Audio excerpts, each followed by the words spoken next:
शशिवर्णम् चतुर्भुजम् प्रसन्नवदनम् ध्यायेत् सर्वविघ्नोपशान्तये व्यासम् वसिष्ठनप्तारम् शक्तेः पौत्रमकल्मषम् पराशरात्मजम् वन्दे शुकतातम् तपोनिधिम्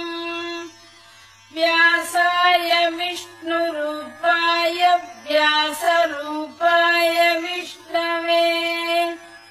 नमो वै ब्रह्मनिधये वासिष्ठाय नमो नमः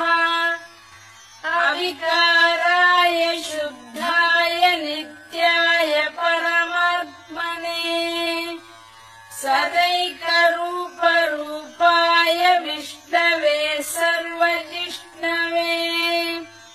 यस्य स्मरणमात्रेण जन्म संसारबन्धनात् विमुच्यते नमस्तस्मै विष्णवे प्रभविष्णवे